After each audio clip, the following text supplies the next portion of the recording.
Put your hands together for Moriah's piece by Terri Johnson. It's July. And the Johnson-Williams-Booker family reunion / beach party is about to begin. The cousins, the aunts and uncles are converging at 63rd Street Beach.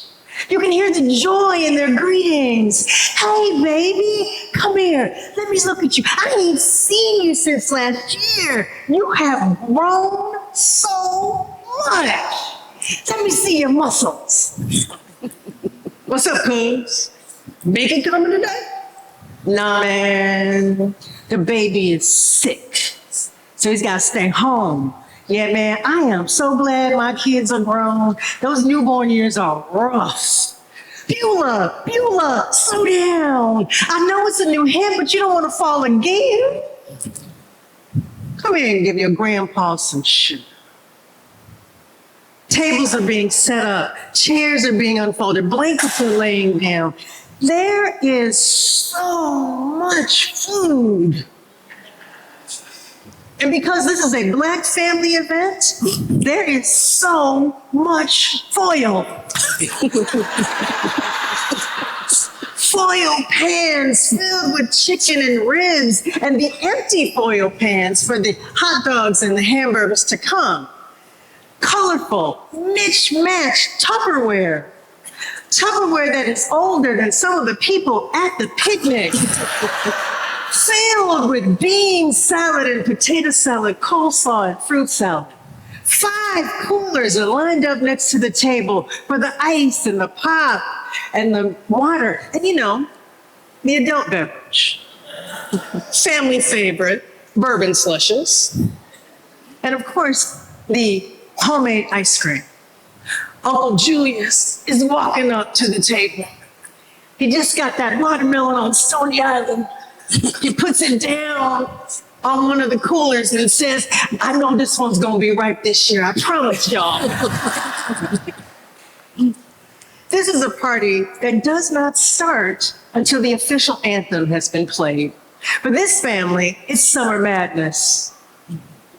Cool in the Gang, not the Fresh Prince.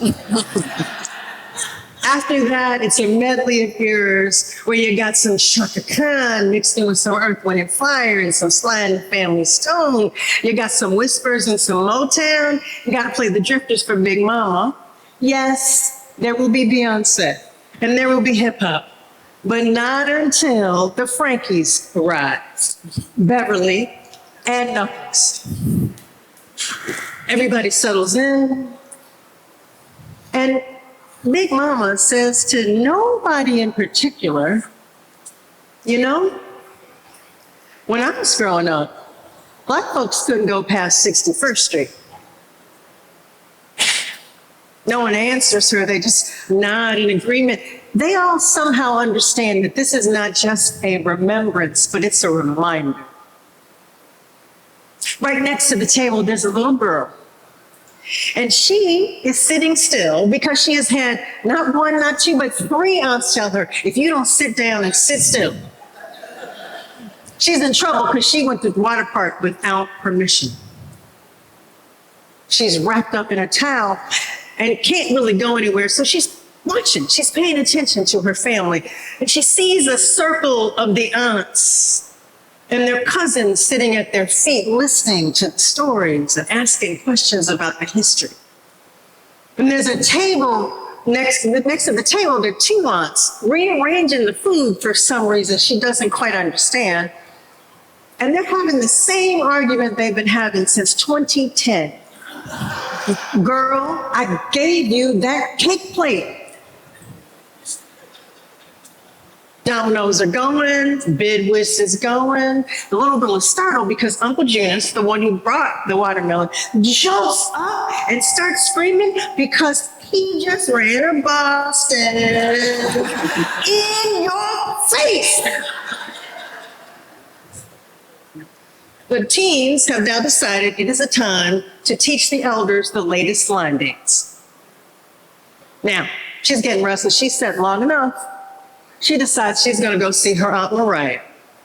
Moriah is her daddy's sister, and that's her namesake. And all of her life, she has heard, "You look just like her, and you act just like her." Moriah, as always, is sitting just close enough to the family to be in the mix, but just far enough away to have her own spot. And it's as if the Aunt Moriah knows the little girl's coming, because she looks up and says, "Are you ready to go down the lake with me?" "Yes, please." So they leave the grass and they go onto the sand and they get to the water's edge. And the little girl's trying to figure out where to put her feet, because she doesn't want to stand on the pebbles and she doesn't want to cut her foot on the green glass. But on her right, it's fine. She's standing still and she takes a big sigh. And Moriah says, "I think this is my favorite place in the world." The little girl quietly asks, "Moriah, is she alive?" "Oh yeah, baby, she's very much alive. And not only does she give life, but she can take it away." How deep does she go?" "Oh, no one really knows. There are places in her that are so deep, they've never seen light." "What's her name?" Moriah doesn't answer at first. She takes a minute to think and says, "She's older than words and older than language. The first peoples, the Ojibwe, call her Nibi, and they call her Mishigami. And I've heard other people try to name her. They call her the cold truth. They call her the quiet place. They call her the vessel, the cradle, the threshold." "Well, what do you call her?" "Oh, I call her peace." The little girl pauses and she's frowning and she's thinking really hard. "Moriah, I am going to call her beautiful." "Beautiful? Like blue and beautiful? That is so clever." No, that's the name of a crayon. I call her with that." And the first time all day, Aunt Moriah laughs. And Aunt Moriah is one of those people whose laugh is bigger than her body and it shakes the atmosphere when she laughs. The two of them just stand there for a while and watch the seagulls dance in the waves. "Aunt Moriah, will she remember me? Will she know me when I come back?" And now Aunt Moriah kneels next down to the little girl and says, "Sweetie, not only will she remember you, she belongs to you. Just like you belong to me." And she holds the little girl tight, and the little girl nuzzles in her aunt's neck. And for a minute, it's just the two of them in the whole world, until somebody shatters that moment with, "Y'all better hurry up. This ice cream is melting." Well, I guess we better go back. We don't want to miss the ice cream and the cake. And so they start to walk back to the party. They walk out of the water. They walk into the sand and into the grass. And the little girl takes a moment and looks back at the water as if she's saying goodbye and says quietly to herself, "No one else can hear this. She belongs to me." Thank you.